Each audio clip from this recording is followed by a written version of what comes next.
Good morning, everyone. Okay, it's a rotunda, so I'll try one more time. Make sure all the folks who are working know that we're here. Good morning, everyone. Good morning. Thank you so much for being here. Was asked to give a little bit of an introduction. So good morning, elders, community members, council members, DMC County City teammates, and everyone who's joined us. Thank you so much for joining us today for the launch of this new historic local Black History traveling exhibit, And Still We Rise. And when I saw the name, it made me think a lot about Maya Angelou. When Maya Angelou wrote the poem, Still I Rise, first as a musical production in 1976, and then a collection of poems in 1978, she had no idea that it would become the beating drum in the hearts of, and minds, really, of many African American people over time. A theme for their resilience through strife, a centerpiece for every Black History Month celebration. I'm sure you've all been part of that, right? She had no idea that it would become a shouting reprieve for all of the successes over time. Her prolific writing was spurred by the assassination of Reverend Dr. Martin Luther King Jr., fueled by her life and the lives of those around her, holding the stories of moments in time, and filled with words for a future that she hoped for. Many, many years later, across borders, seas, and continents, Nelson Mandela, having read the writings of Maya Angelou, read Still I Rise at his 1994 presidential inauguration after spending 27 years in prison for opposing apartheid. Telling stories does this. Telling history does this. Stories and history, they hold moments and they hold truths. History shares times that allow others to see themselves, to see the light at the end of the tunnel, to find hope, and to find pride in themselves. Still I Rise is about resilience, it's about hope, about every no that we encounter, and about every yes, a celebration of every yes. So thank you so much, Pastor Andre and Nicole, for capturing these moments in time, these stories, these lives in our very own city, in our very own community. So as we walk through the exhibit today, let it serve as an acknowledgement of our past. Let's pause and think about that past. I hope it provides us some aha moments, some understanding of the present times that we look at all the time in data and in aspiration, and let's pause with that current time. And I hope that it propels us to make decisions and commitments now, commitments today, for the future of the community that we would like to live in. So with that, I would like to pass it to Council President Carlson to make some remarks as well.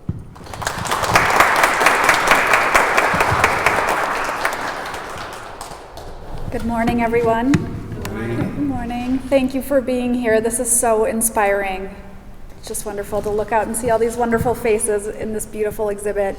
The mayor sends her warmest regards, but I will be speaking today on behalf of the City Council and Mayor's office. So I want to start by commending a dear friend of mine, Pastor Crockett, and all your leadership for developing the Rochester Black History exhibit at the History Center of Olmsted County, and for organizing this traveling exhibit. I want to also recognize Nicole Asang Fonoim Hara for her amazing work in curating and designing this beautiful display. I'm very honored that City Hall is the location chosen for the launch of this exhibit, Still We Rise, Rochester's Black Legacy, and proud that it will be displayed here in the City Hall Rotunda. It belongs here. Rochester is the amazing place it is today, thanks to the determination and achievements of the people who are remembered in this exhibit. There are stories in this exhibit with names we all recognize, like George Gibbs, and there are stories here that we may not know, but should. The paradox of history and the special days or months that honor history is that history is always about today and tomorrow, not just yesterday. We can read about Joyce Gibbs being told by a Rochester real estate agent, "The law says I have to rent to you." And we can connect that to the story of George Gibbs organizing the Rochester chapter of the NAACP and breaking the color barrier at Rochester social clubs. And we can connect that to the early struggles of the Gibbs to a 2021 City Council resolution that directed our city attorney's office to identify and discharge discriminatory real estate covenants, part of the Just Deeds initiative. And now, in the future, no new homeowner will look at the deed to their property and have that experience tarnished by the misdeeds of the past. It's about tomorrow. Who will be the next George Gibbs, polar explorer and civil rights leader?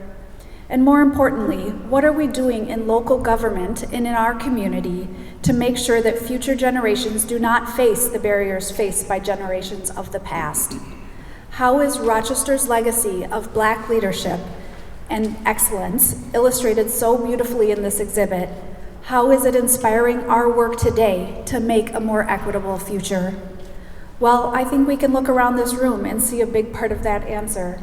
I see people representing our school district, representing our private sector, representing our county government, representing our post-secondary institutions, representing Mayo Clinic and NAACP, representing our nonprofit community, all working together to address these significant challenges. So today is a day to celebrate and honor our local Black history, and the month of February is a time to acknowledge the achievements and contributions of all Black Americans. And as Council President, I want you to know that I am humbled and truly honored to be serving this community and doing my part in shaping this future for the benefit of all. So I will hand it over to Pastor Crockett and Nicole. Thank you, everyone. Thank you. What a wonderful. We couldn't do this without our wonderful sponsors, such as Mayo Clinic, City of Rochester, Rochester Area Foundation, Olmsted County, DMC, Barbershop and Social Services, UMR, and Nicole Arts Program and Sports Mentorship Academy. This journey started in 2021 when I wanted to honor those whose shoulders to which I stand on. And many don't know when I first came here that, almost fresh out of high school, that my girlfriend at the time got pregnant. And I felt myself on the welfare system. And the first person that showed up to my door was George Thompson and his lovely wife. And that made a profound impact on my life because I haven't seen, growing up in the inner city of Baltimore, a positive role model. And so I stand and I wanted to honor such as George Thompson, George Gibbs, Pastor Barlow, Dr. Boyd, and all the rest of them, and the godfather back there, John Edmund Sakala. But it's very important to acknowledge that because oftentimes what we do, we wait till people decease and people die to give them their flowers. So today is our opportunity to, while they're still here, is to give them their flowers. Could you please just clap for those that I had mentioned, those who have done wonderful things.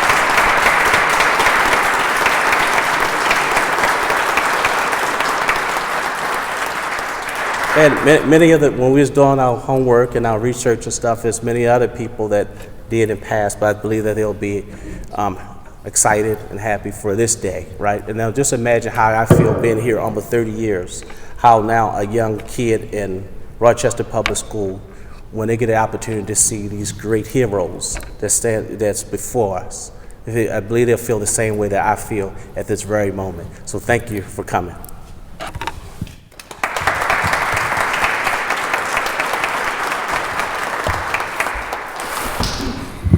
Thank you, Pastor Crockett.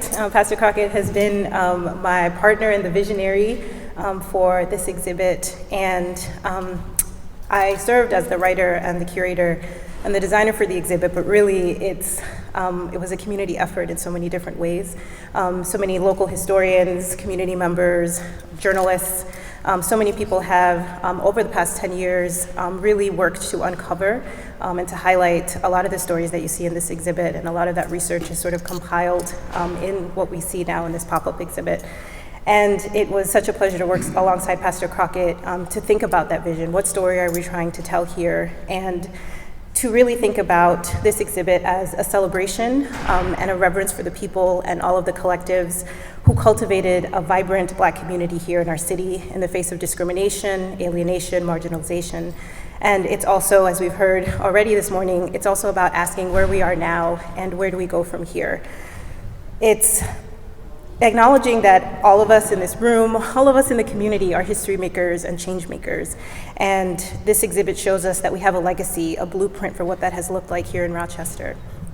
Often I think we think that diversity in our community is a new phenomenon. This exhibit shows you that there have always been people of color in this community, and it shows a city that has been at the crossroads of individuals and communities coming in and out, some staying for a short while and others building a life here. And it shows how Rochester's early Black community members sought to build that life and make a way. And so those are the shoulders and the paths that we walk on and that we're creating new paths for, but those things have already been made and cultivated. As I sat over the last several months with the archives and the photos to help out with this exhibit, I was so moved and so inspired to see the images of people that I know in this community, like Mrs. Gibbs and the Means, Mr. Thompson and others, and all of the leaders now and the change makers that are today in our schools, in our healthcare institutions, in our local businesses, in our government, in our nonprofit institutions, in our community spaces. All of those people are evoked in this exhibit. It's a living exhibit, it's a living archive. And if you see something in this exhibit and you want to know more, number one, or two, you have different information or want opportunities to expand, we want to welcome that. We want to see this continue to grow and continue to be built upon. So this isn't its final form. It's not its final stop, really. It's something that's going to continue to be grown and cultivated, and different themes can be pulled out of each of these panels for us to continue to dig deeper and deeper into. A big part of this exhibit, I think, is also about allowing us to be seen. So as I was looking at all these images, I felt so seen. And so we want to make sure that the exhibit is also a place for all of the Black community to feel seen in some way and to be able to know that something was built here and something continues to be built here. Something was cultivated that we can continue to build on and that we are building on and can continue to sustain throughout the generations. We also hope that this exhibit will continue to inspire us to uncover a lot of the other untold histories within the Black community and in other communities of color in this community. There's a lot of story, a lot of history, and let us see this as a starting point and a continuation of that as well. So I think with that, I'm going to pass it back to Pastor Crockett, but I just want to thank you all for being here and allowing us to share this. In a lot of ways, this is our love letter to the Black community, and we want to continue to spread that love and also offer opportunities for us to continue the conversation about where we go from here.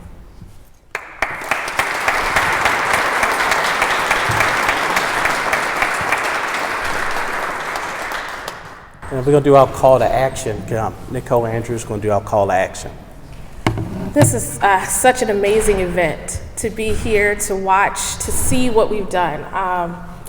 I didn't used to say I had the pleasure of coming from Rochester, Minnesota. But to be here today, to see us all in this space, to honor the people that stood before us, I'm amazed. And so thank you for that today. For the call to action, first, for those of us that identify as Black, let's celebrate the fullness thereof of Blackness. Today I call on us to live in our joy, to live in our happiness, to show our kids what it's like to stand in the peace of what it is, right? We used to smile, we used to sing, we used to make up songs, even in our sorrow. So we need to remember that today. Celebrate the small moments. I did the laundry, it's a win. Remind them of that, because they're coming home from hard days too.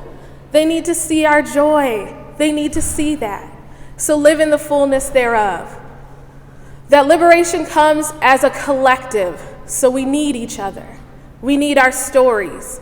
We need to share with one another. We need to say each other's names. Say the Tonya Daffins. Say the Will Ruffin Juniors. Will Ruffin II, say it right. We need to say the names of the people who died. Say the Breonna Taylors. Say the Sandra Blands. Call on change for one another. Stand together. For those of you that don't identify as Black, it's time to act. Allyship is no longer a requirement. It's now co-conspiratorship. We now need you to stand in the gap. Talk is no longer enough. You have to do more. You have to act. It's beyond a vote.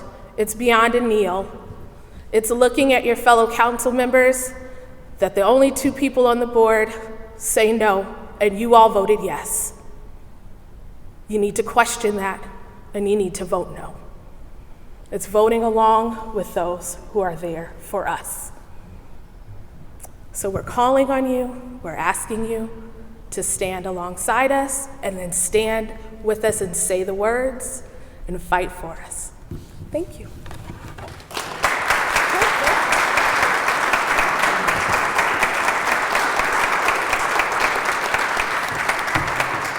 Man, I'm so proud of you, Nick. I remember you was a teenager. I'm aging myself, but yeah, I'm aging myself, getting old seasons, you know. But I thank you all for coming once again, and we could not do this without you all. And it's amazing what we can do when we lock hands together and work together in unity. We can accomplish a lot. We're better together than apart. So again, thank you. And if you want to host this exhibit in your place, because we going beyond February, right? The days of just trying to celebrate Black History Month in February is over. So if you want to host it, we want to go all the way through. We want to go all the way through, right? So if you want to host it, you know, get in contact with me or Nicole. If you want us to run through programming and other things like that, just get in contact with us. We'll be glad to have you to be a host. So Nicole, you got anything else to say? No, I do not. You don't? Okay, we can have like church and we can have fellowship time. So we're gonna take y'all to church. We're gonna have fellowship. What a joy divine. We're gonna do that. Should we pass it around? Maybe. We won't do that for you. We won't ask for tithes and offerings. We won't do that to you. We won't do it to you. But if we still got room for sponsorships. If you want an opportunity to help us sponsor this to keep it going all through year long. I know Joyce wanted to say something, and I guess I'd like to say something too, and that's in regard to the importance of what you're doing. One of the things about history that we've spoken about is your living history as we go through now. I will just share 1 or 2 things about me. I once worked in a restaurant that I couldn't eat in. In other words, the sign said white only. Now, I'm 81 years old, Joyce is 90, and she thinks she has a few more things that she can describe, but think about that though. Think about working in an environment where you can't eat, where it's against the law, because people didn't step up. And also think about this. I went to school in St. Louis, but my mom died when I was 11 and my father took us into the South, Mississippi. And in Mississippi, white kids and black kids did not go to school together. And it was, so I would go to school with kids, white kids in St. Louis in Catholic school, but I couldn't. My cousins lived in the South and we couldn't go to swimming pools, we couldn't do an awful lot of things. Things have changed because white people have stepped up and said, hey, we are not going to continue to have this. It takes you to be involved, just as Nicole? Anyway, a number of people said a number of good things. One of the things that I've noticed in my old age is I get things a little bit confused. But at any rate, it's important to take the power that you have and take advantage of. The opportunity to vote was not something that we could do in the South. And we need to make sure that we understand that this is not something somebody told me. This is something that I lived. And it makes a very, very powerful impression on you when you, like, I can go to school 500 miles away to the South, and I can't go to school with white kids. So it's like we have something to deal with out there, people. And it's going to take white folks, frankly, black folks are going to do a lot. And I am so, so proud of this gentleman, Andre. Andre brought something to me. I was in the Costco yesterday, And this lady, said, George, and she was a lady that found you when you were wandering around at RCTC and needing help and couldn't find where you were going, and were in from Baltimore, didn't know anybody, didn't know where to go. I am so proud of him. I am so proud of him also to find that he got this little Bridge Builder Award a couple of years ago, and I was so proud to see him do things and to do this exhibit. I looked at that and I thought, gee whiz, you know, I encouraged a number of older folks to furnish information, but I didn't realize that they do it to the extent that they did. It's very powerful. I hope you all take the opportunity to at least go through it, spend a few minutes, because we all need each other. Martin Luther King said, you know, we can live together as brothers or we can perish as fools. We really need to make sure that we are spending the time to get to know each other. Bridge builders is what we need. This process will help us very much to learn about other people. And again, you know, Joyce and I grew up on other people's shoulders.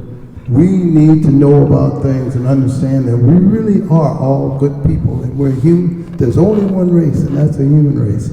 And so when you think about it at that level, that's what we got to deal with. So I know Joyce said, hey, any opportunities to speak, she wanted to jump up and say a few words. So thank you very much, and please take full advantage of this excellent information that's been provided, and realize that it's going to take constant effort. People got to step up and say, hey, this is wrong. You can't sit around and have somebody do things that you know are wrong and not say anything. So I'm going to give the honor to Joyce Gibbs here to say a few things. And they told me only a couple of minutes.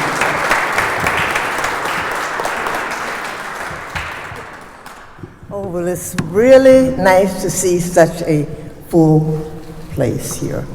I came to Rochester the last week of August in 1963. I was really glad to come to Rochester because this was the home of the Mayo Clinic. And anybody at the Mayo Clinic, I said, these are smart people, so we will not have a problem.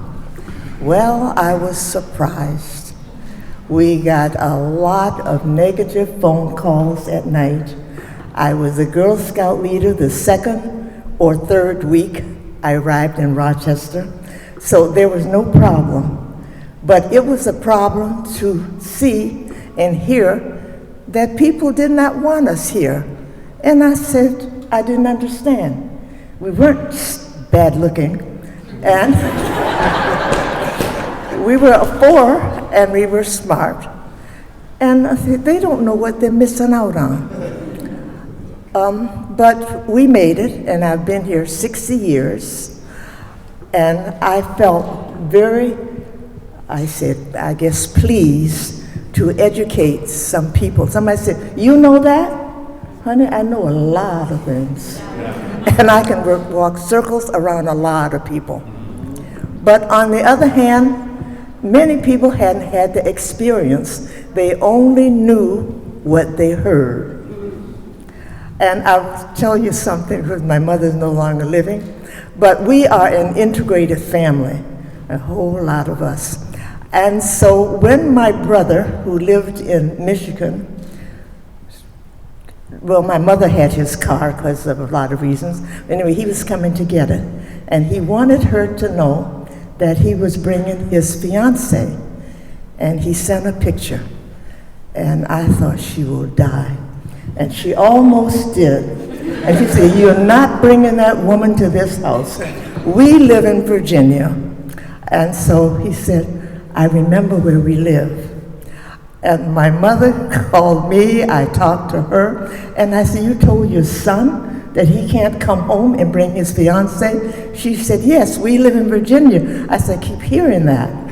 So I promised her, and he was only going to stay one day because he didn't have any time. So she was so concerned, and anytime we kids went home, we always asked for food, as you can see, because my mother was a great cook, and my brother wanted a sweet potato pie. And so she was so nervous. If I could have gotten to Virginia and helped her just be calm, I would have done that. But I told my mother, do not worry. I said, you will be so concerned about that sweet potato pie that you will not know or care what color she is. And she said, we don't have things so nice. I said, we're one of the few people, we've got a guest room. It was about this wide, but anyway, it had a day bed in it and a dresser. It was so small that we had to take the door off and hang up a curtain because there wasn't room for the door and the day bed and the dresser. Well, anyway, I just told her you would be so concerned about the sweet potato pie that you will not care what color she is. Well, she was going to breathe and work through that. So I said, call me when they leave. So they were leaving at 7 o'clock Saturday morning. So she called me at 7:01. I said, don't call, they might come back with something. She said, no, because I made sure that they took everything with them that they brought in this house. So I said, well, what did you think? She said, I was so surprised. She didn't act like she was white at all. So since then, we are, like I said, an integrated family, and nobody cares when anybody looks alike. They do care what we wear. So my daughter said, make sure you do this and do that. You wear something like, so I was going to wear my jean outfit. You don't do that in City Hall. So I didn't. But anyway, it has been wonderful. I've been here 60 years. I've met many wonderful people. I've met a lot of people that didn't really know. They come into my classroom. I'd like to see Mrs. Gibbs. You are. Or somebody ring my doorbell. I want to speak to the lady of the house. You are. So I've surprised a lot of people. 60 years is a pretty long time. And I love everybody. I don't necessarily like everybody.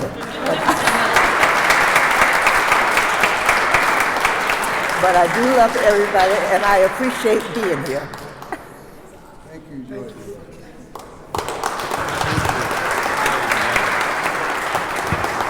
We love those great storytellers. Hey man, we can sit all day and listen to her story. And by the way, you look nice. Son. You do, you look nice, you look nice. You did. You aged well, you aged well. So now, I don't have to do, now it's time for fellowship. So clockwise. And y'all can have fellowship, talk to each other about some of your experiences, what you've seen today. Again, thank you for coming.